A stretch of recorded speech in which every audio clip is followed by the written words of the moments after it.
All right.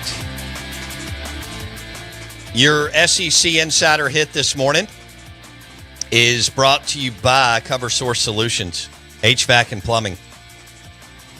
Family-owned business rooted in Central Mississippi. Cover Source Solutions. And offices in Brandon and Ridgeland. HVAC and Plumbing. 2 locations, Brandon and Ridgeland. And locally owned, Mississippi grown, CoverSourceSolutions.com, HVAC and Plumbing, CoverSourceSolutions.com. We're live in the Bank Plus studio. We've got Steve Palazzolo joining us on the Out of Bounds Show, 105.9 The Zone, ESPN. NFL Insider, his show Check the Mic, on all the platforms. And this guy is maybe in line for the Miami Dolphins job. Yes. Wow. How much longer will Mike McDaniel make it at Miami? And are you ready to say that with the Ravens' big win that they're on their way to the Super Bowl? We'll get to the Ravens in a second. But, yeah, the Dolphins, it's been falling apart there. And they showed signs of life for 1 week against the Falcons. But, yeah, it's rough. It's a team-building issue too, man. Like, they've drafted less than any other team in the league over the last 4 or 5 years, in part because they had some sanctions. They traded up a bunch. They traded draft picks for players, Tyreek Hill, Jalen Ramsey. And that just, it catches up to you. Very few teams can survive that. The Saints survived it for a little bit. I know a lot of Saints fans down there. They survived it for a bit because they hit on their picks at a higher rate, which is tough to sustain. They had Drew Brees, which always helps. Oh, and then hold on. Yeah. Let me stop you. I think he's one of the most underrated quarterbacks in the history of the NFL, Yeah. Steve. I mean, I think there was a clear 4 elite quarterbacks during that era with Brees, Brady, Manning, and Rodgers. And when you have those guys, you just, it's like a cheat code. Like, they're so good that you can have misses in the draft, you can have team building errors, you can mess up your offensive line. You might not win championships, but you'll be good. Right. You'll have that baseline. So anyway, Dolphins have put themselves in a rough spot from a team building standpoint, which is why, yes, I'm going to throw the resume in for the job once it's open. And then, I think McDaniel, and it's funny because a couple of years ago, my biggest criticism is they can't beat good teams. They would only beat up on bad teams with their speed, and they're kind of a finesse team. Now they can't even do that. So they've kind of lost even what they had before, which was the ability to outrun bad teams, and it's really falling apart over there. All right. Steve Palazzolo on the Out of Bounds Show. We have a monster game this weekend, Chiefs-Bills. Right now, who's the better team? I mean, the Chiefs are definitely trending in a better direction, but I don't know how much that matters. So the Bills were last year, and they did get the win, but the Chiefs are absolutely trending in the better direction. This is the best their offense has looked in 3 years.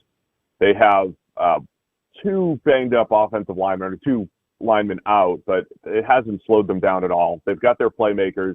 Pacheco might be missing time, but he's replaceable with Kareem Hunt and what they have there.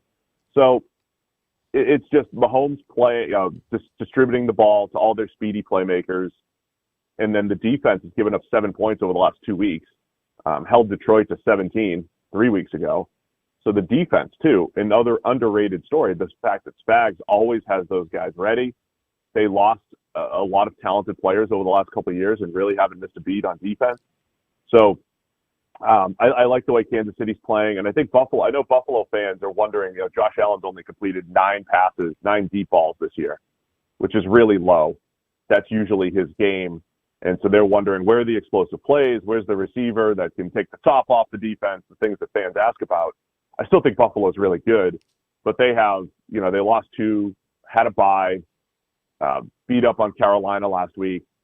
It's just not as flashy the last few weeks for Buffalo. And they showed, some weaknesses on offense. And then their defense has really given up a ton of yards. Like their defense does not look great. And it's been so turnover dependent. And that's tough to do against Kansas City. Kansas City usually takes care of the ball. So I think Kansas City's trending in the right direction. And whereas last year, Buffalo was trending in a better direction, and they didn't end up getting the win at home. Who are we sold on? I mean, are you sold that the Indianapolis Colts are going to continue to own this run and have a magical year, or do you think they'll come? I mean, they're 7-1. All right. Are they going to come down to earth, or because so many teams are average or below average that they can have like an unbelievable record at the end of the year, Steve? I mean, it depends on what we're saying by sold. I mean, if you're saying, hey, are they going to win 12 or 13 this year? Like, they're on a pretty good pace to do that. Don't have to do much else to do that. Do I trust them going into Kansas City? Or, they're going to go into Kansas City in a month, in late November. And when, they're a dome team, I do think that matters. Playing indoors, it's a more pristine, environment for the offense. I think that helps. So they'll be tested a little bit going to Pittsburgh this weekend. But yeah, I think the Colts they're a legitimate team. But I'm always hesitant when a team hasn't done it, right? Like when the Chiefs are 2-3, you're like, oh, they're the Chiefs. We've seen them do it, and it's the right way to view things, right? The Ravens last night, like the Ravens are going to come out of this. They looked much more like the Ravens last night, and didn't have Lamar Jackson even running the ball. So you have faith that teams that have done it before will come out of it. But in the NFL, it's like, all right, let me just see it a little bit more. Daniel Jones is playing well. I love the way the offense is constructed. They've got pieces to attack every level of the field. Jonathan Taylor's running great. The offensive line's playing outstanding. And the defense is solid. And they have Lou Anarumo as defensive coordinator, bringing him over from the Bengals, who had a great stretch with Cincinnati. And then they just ran out of talent last year, so he got fired. But, so I think they're for real as far as, like, he'll be there at the end. But do you trust them in a one-game setting against the Bills or the Chiefs? I don't know if they're there yet, but they'll have an opportunity to prove me wrong. Okay. Steve Palazzolo, NFL Insider on the Out of Bounds Show, brought to you by the Wings and Stella Artois at Martin's and Livingston.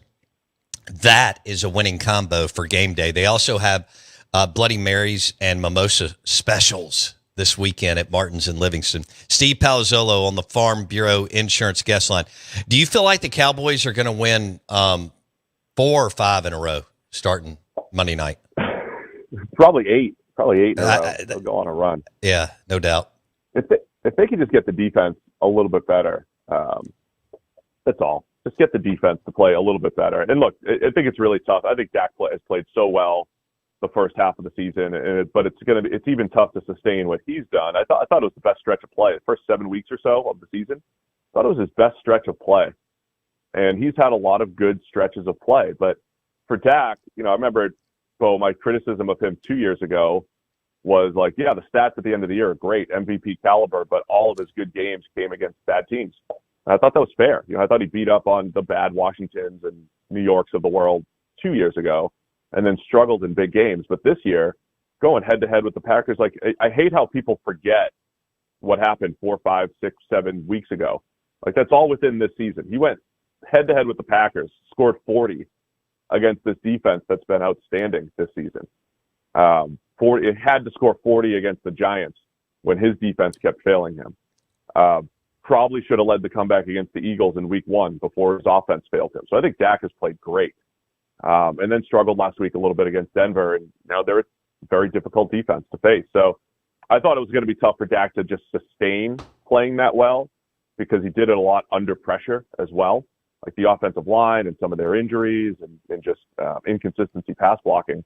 But if he continues to just play well, and the defense, look, they've got some injuries, they just have to figure it out, man. They just have to figure out, play a little bit more man coverage, find ways to rush the passer, create some havoc. They can't be as bad as they've been, but they've been awful, historically awful, both against the pass. We know they've never had a really good run defense in about a decade. So they have if the defense, right? Like the defense has to be, I always say, creep back toward average on the when you have a bad offensive line and you give yourself a chance. Just get back toward middle of the pack, and then they could go on a run. Until I look at their schedule and see the 3-game stretch, they've got the Eagles, Chiefs, and Lions 3 games in a row. That could be tough, but they could definitely play better. Steve Palazzolo on the Out of Bounds Show. He was with ProFootballFocus.com. Now he's got his show, Check the Mic, consulting, all kinds of good stuff. Had the NFL Podcast of the Year 2 years ago, and it's a hell of a show. They have a good time, and they also give you some unbelievable information, behind the scenes stuff. We're live in the Bank Plus studio. Steve P joins us on 105.9 The Zone, ESPN. Hey, a couple of years ago, you you and I got into some conversations on how all sacks are on the quarterback. And let's just say, 95% are. And we just had Luke Falk on the show. He played Pac-12 QB under Mike Leach, Washington State, Pac-12 Player of the Year. And he said Leach always said that too. Will you walk our audience through why you believe that the overwhelming majority, maybe not all, but the majority of sacks are on the QB, Steve P? Oh, yeah. I mean, this might take the rest of the segment, but yeah, I think it's worth discussing. I thought Myles Garrett, and it's not just the quarterback, but there's things outside of, say, the pass rusher's control. Because one of the things I think that we used to do at PFF, that they still do at PFF, is when they evaluate, say, a pass rusher, they're looking at his one-on-one interactions with the tackle, say. And Myles Garrett is just a great example. A couple of weeks ago, they played the Steelers, and he was beating up on their tackles like he does every week. I said, if you just watch Myles Garrett every week for the Browns and watch him and just watch his interactions, just watch him against blockers. Does he win or does he lose? Forget the ball, forget the quarterback, just watch him. And you watch him win over and over, far more than every other defensive end in the league. But sometimes the ball is out and it doesn't create pressure, or it just doesn't affect the quarterback. And so that was a few weeks ago against Pittsburgh. Garrett was doing as usual. He wins. But Aaron Rodgers was getting rid of the ball. And then last week, Myles Garrett had 5 sacks. And if you just watch Garrett last week versus 3 weeks ago, his actual wins were not very different. It was the fact that Drake May was double clutching. His first read wasn't open, or he just wasn't throwing it, and it turned into a sack. And so even if you just watch a pass rusher through that lens, you start to see, okay, what the quarterback does is going to affect if his win as a pass rusher becomes a hurry, a hit, like a knockdown, or a sack. And so I thought that was a great story last week. Myles Garrett had 5 pass rushes, and Drake May either double clutched or just didn't throw the ball on all of them. Where if the first read is there and you make it, you're getting rid of the ball. So that's the first thing, just from a pass rusher perspective. And then, from a quarterback perspective, it's not about sack avoidance. It's not necessarily about dancing in the pocket, but Dan Marino, if you go back and see his stats, he's not mobile. What do you have? He had 8 straight games or something with no sacks. He got sacked 6 times in a season back in the early 90s when they were going 7-step drop, and they were sitting ducks for pass rushers back then with the way they threw the ball down the field. But it was because he felt the rush and had a quick release and knew where to go with the ball. And that's why Brady, Breeze, Manning, all of those guys had low sack rates, because they knew where to go with the ball. Mm-hmm. You do need a receiver to get open, right? So you need a scheme that's going to help. If you don't have anybody open, you can't really throw it. But you also have that internal clock as the quarterback. You control the game. The quarterback has the most control out of any game in sports, other than a pitcher. But the pitcher only gets to pitch every 5 days anyway. So really, the quarterback has the most control out of everything. Good point. So you make the decision. So it really is the quarterback, and it's lazy analysis to be this guy got sacked 9 times. It's the offensive line's fault. Go back and watch those plays. There might if a guy gets sacked 8 or 9 times in a game, like Justin Fields a couple weeks ago, there might be 2 or 3 where the offensive line just got absolutely smoked. Guy had no chance. But everything else is probably, hey, he could have thrown the ball here. He had a check down open, or he held the ball, or he tried to roll out and he didn't throw it away. And so those sack totals are very much on the quarterback. So I think a lot of times pressure, you can isolate the pressure to, did the offensive line win or lose against pass rushers? And then that's separate from did the quarterback get sacked or not? So pressure is still disruptive, but the quarterback can absolutely control the sack rate because they have the ball. They know they have to feel it. They have to know when to get rid of it. But yeah, sack totals are often dependent on the quarterback and the receivers getting open. And then the offensive line, of course, has a little bit of an effect. But it is, and plus the other thing you get is the quarterback. Like when Brady went from New England to Tampa Bay, New England's sack rate went way up when he left, and Tampa Bay's sack rate was way down when he got there. And they had the same offensive line, So the quarterback brings they bring their sack rate with them where they go. So It's their style of play that remains consistent and leads to sack totals. Hope that clarifies some things. No, I thought it was great. I love that kind of stuff. And the other thing I'll add too, and because I listen to more college football analysis because I don't cover it necessarily, so I like to, listen to more analysis. Because college counts sacks as negative rushing yards, which is so stupid. You can't be like, oh, this team only ran for, 3 yards this game. It's like you have to separate those two things. Or like a good defense will have 8 sacks, and it helps their rushing numbers. You have to be able to separate those. So just have a keen ear when you're listening to college football analysis. When they say this team can run the ball, can't run the ball, you got to understand how much of that's coming from sacks too, because that's a pass play, right?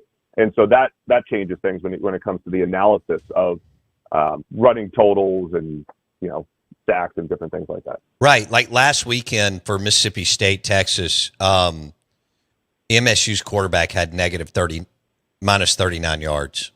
But that was in sacks. Okay, I agree that it should be taken out from the rushing, penalizing the rushing yards.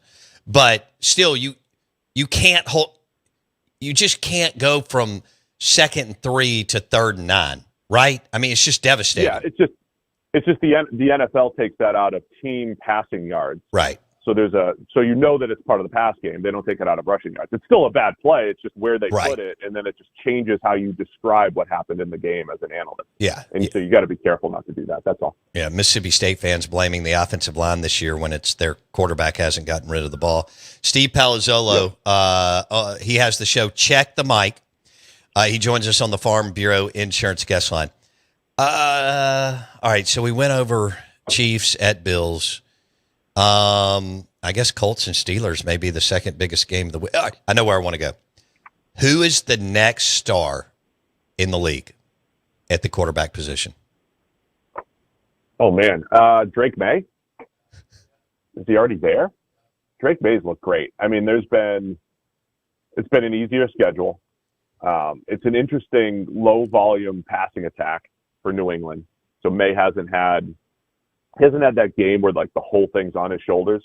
That was another one of those things where, Tom Brady was so special. They would have, even early in his career, they would have games where they would go in and say, we're not even going to try to run the ball.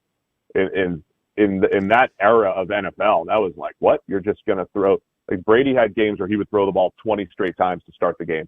It's incredible. Where the matchup dictated. Yeah, because he was that good at making decision after decision after decision. And just saying, hey, we don't have an advantage running the ball. Why would we do it? Let's just pass. So just for comparison's sake, Brady would have a lot on his shoulders early in his career, and he would have these games. Look at his record when he throws 50-plus times. It's like in a whole different stratosphere compared to every other NFL quarterback because he could handle that. So just to get that out of the way, May has had a bunch of games where he throws 26 times, 23 times, 24 times. But it's incredibly efficient. And the negative for him is taking the sacks as well. He got sacked 6 times last week, as I just mentioned, with Myles Garrett, 4 times in a few other games, 5 times once.